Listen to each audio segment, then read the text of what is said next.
Nanako looked at him, thinking of her mentor who was trying to bite his tongue and commit suicide. There was a burst of indignation, a burst of strong indignation in her heart. She glared at Charlie, and shouted, "You bad guy! Why do you want to force my mentor step by step? Do you really want him to die?" Charlie said blankly, "Miss, I see your face and temperament. You should be a lady who has been well educated since childhood, not like an unreasonable person. Just now, between your master Yamamoto Kazuki and me. I see the conflict in your eyes all the way. I hope you ask yourself, was I forcing him in this whole thing? If he wasn't so proud and confident, not so arrogant, didn't take the initiative to use the words sick man of East Asia to insult me, how can I be as angry as now? We in China have an old saying that the right way in the world is the vicissitudes of life. Is it true that in the eyes of you, a lady, the feeling of master and apprentice is more important than the right way in the world?" Facing Charlie's question, Nanako was speechless. First, staring at Charlie speechless, then she blushed and was ashamed. In terms of emotion and reason, what Charlie said was right. The whole thing, in the final analysis, was her master begging to be hammered, and Charlie was not wrong. The ashamed Nanako can only bow to Charlie respectfully. "Mr. Charlie, I am impulsive. Please forgive me. At the same time, please don't be insightful with me." Charlie nodded lightly. To a certain extent, he also understands Nanako. After all, everyone can be objective and fair when it's not about themselves, but once they have personal interests, it is difficult to be absolutely objective. It's like when someone else's child makes a mistake, I always hope that he can learn enough lessons, but when my child makes a mistake, I always hope that everyone can forgive him and give him another chance. Yamamoto Kazuki is the mentor of Nanako. The traditional culture of Japan and China is separated by a strip of water. The people of both countries pay attention to respect for teachers. Therefore, Nanako's respect and maintenance of Yamamoto Kazuki are also acceptable and understandable. But this is only understandable. Charlie can understand her feelings, but she will never change any opinions or decisions because of her. Therefore, he said in a flat tone, "Miss Ito, since he is also a participant in this competition, we must respect this competition. Don't pass the competition or withdraw halfway. Otherwise, it will be disrespect for martial arts." Nanako said desperately, "Mr. Charlie, your strength has made me truly aware of what real martial arts is. Compared with yours, the martial arts skills of mine are only at the level of beginners, even beginners. They are far from as good as they are even more shameless to continue participating in the competition in front of your excellency." Charlie shook his head. Martial arts does not necessarily have to compete with others. It is not only a sport, but also a culture and spirit. Isn't it true that people with poor strength are not qualified to learn martial arts?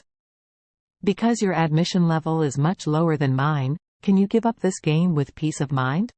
Charlie paused slightly, then said in a more serious tone, word by word, "If this is the case, then I can only say that you don't love martial arts at all.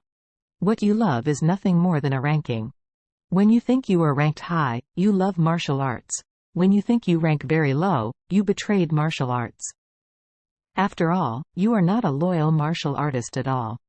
Nanako blurted out with a hasty expression, "No, it's not like that. I love martial arts. I am also a loyal warrior. I'm just. Charlie asked sharply, "What are you just?" Nanako was so nervous by his question, and immediately lowered her head in a shamed manner, gave up and continued to defend herself, and whispered, "Mr. Charlie, you are right. I was wrong. I shouldn't give up the game at this time. I shouldn't betray martial arts at this time." Charlie said, "Have a good match. I also hope that Aoshui can meet you in the final." Nanako's eyes suddenly became extremely determined, and she nodded earnestly and said, "I know, Mr. Charlie. Don't worry, I will definitely fight to the final next. Discuss with your master." Charlie waved his hand. "Aoshui is not my apprentice, she is my friend, or in a strict sense, she is my friend's daughter. I am just temporarily serving as her instructor these few days to give her some advice." Nanako asked in surprise, "Mr. Charlie, aren't you a professional coach?" Charlie smiled and said, "Of course not, I'm just an unemployed vagrant without any occupation." "Unemployed?" Nanako's face was filled with shock and incredibility. Charlie, who is incredibly powerful, turned out to be an unemployed vagrant with no career? Just when she wanted to continue to ask for more information, the referee stepped up to the ring and said, "The countdown for the second game is 30 seconds.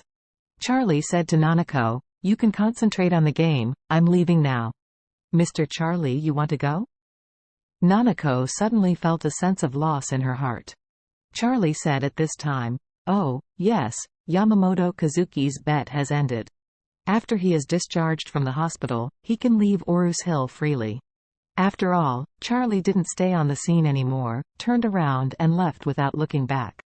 Nanako observed him a little lost. Tanaka Hiroshi hurriedly urged her, "Miss, we are going to play. Are you still playing? Compare. Of course it is better." Nanako suddenly wanted to regain all her fighting spirit. She said with firm eyes and a firm tone, "I will definitely advance to the finals and compete with Aoshwei face to face. I will never let Mr. Charlie look down on me." When Charlie arrived outside the gymnasium, Chin Gang and Aoshwei were already waiting here. Seeing Charlie coming out, Chin Gang hurried forward and said respectfully, "Master, I didn't expect Aoshwei to make such a huge improvement under your guidance. I am really grateful." Charlie said lightly, "Mr. Chin, you and me don't have to be so polite. Aoshwei is not only your daughter, but also my friend. This little thing is something that friends should do."